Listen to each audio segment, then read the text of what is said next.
You ever meet someone and just know, like deep down, that they're carrying something heavy? It was a rainy Tuesday evening when I saw him, parked out front of the hotel where I worked as night shift housekeeping, slumped in the driver's seat of a black SUV with the engine still running. At first, I thought he was just another guest sleeping off a long day.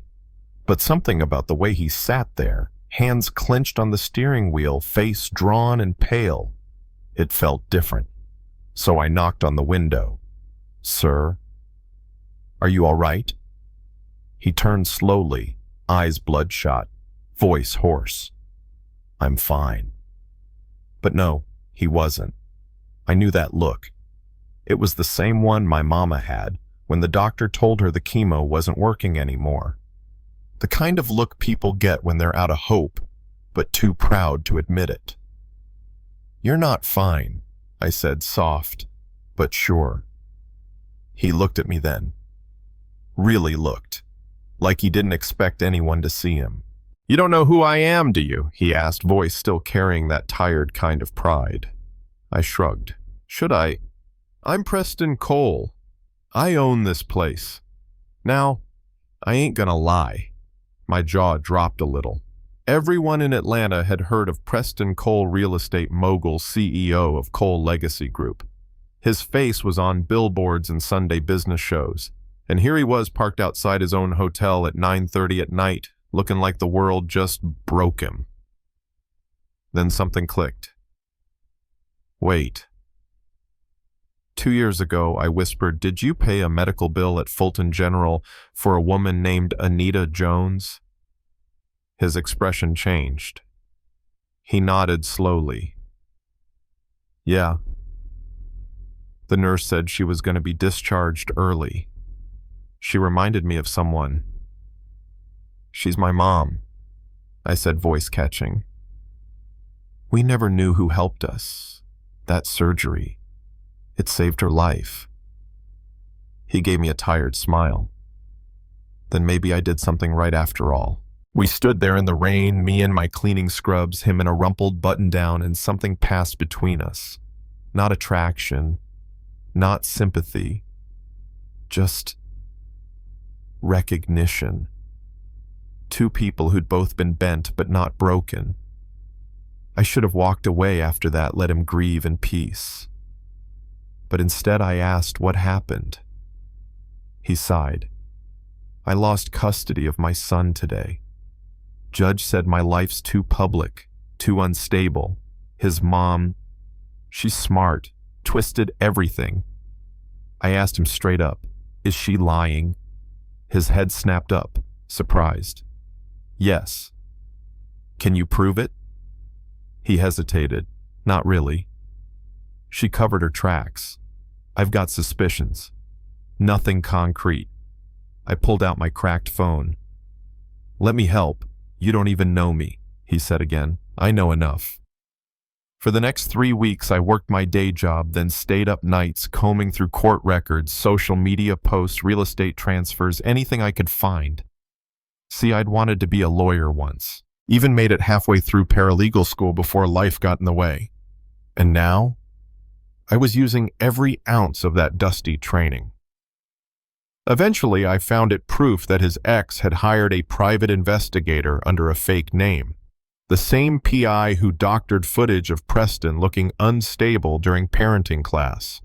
I even tracked receipts to a dummy account and dug up a deleted calendar invite that showed it was all staged. When I handed him the file, Preston looked at me like I was holding his son in my arms. "I don't know what to say," he whispered. "Say you'll fight," I told him. For him. He did. And he won. The judge overturned the ruling in a private hearing after seeing the evidence. The tabloids tried to spin it, but the truth was louder. 2 months later, I got called up to the 32nd floor of Cole Legacy Tower. I thought maybe he wanted to say thank you. Instead, he offered me a job. Executive Assistant, Ethics Division, he said. 6-figure salary, full benefits. I laughed. "Preston, I clean baseboards for a living." He smiled. And you've got more integrity than half my legal team. That job's yours if you want it.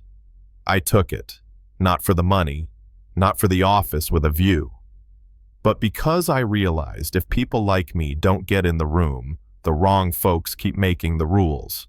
But I'll tell you right now, it wasn't all sunshine and welcome banners.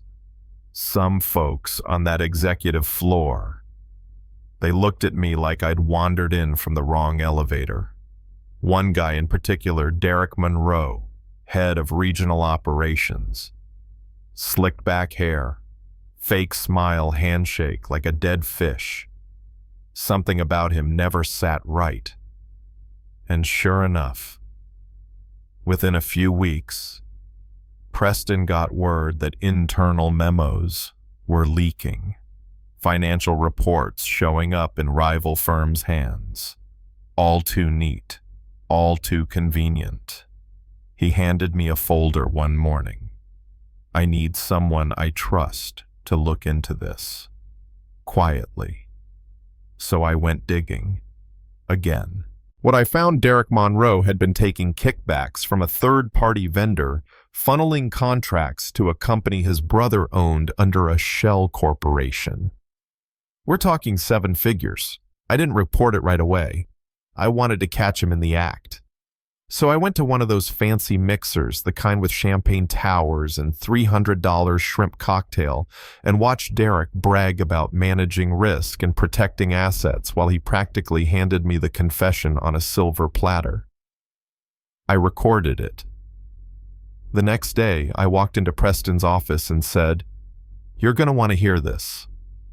We brought it to the board. At first, they looked at me like I was crazy.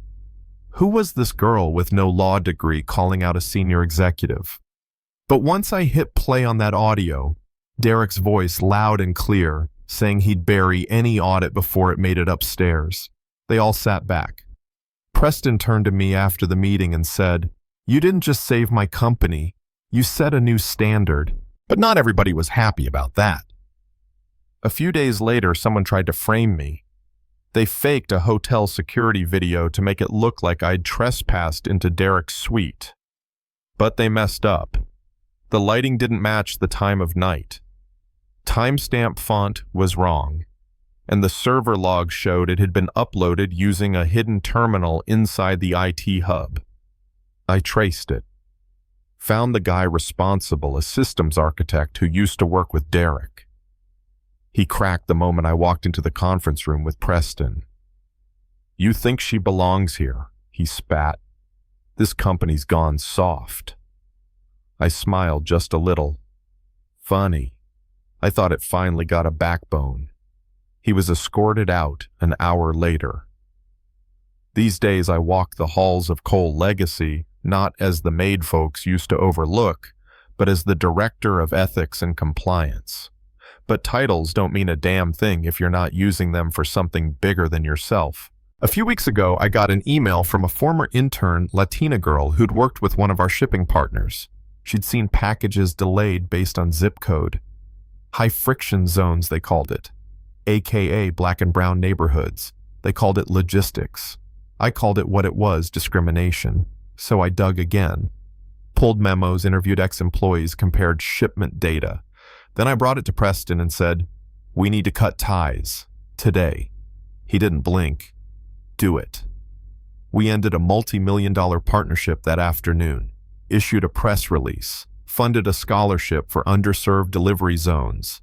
And yeah, the backlash came, comments, articles, even memes mocking me. Moral Maya, they called me. Let them talk.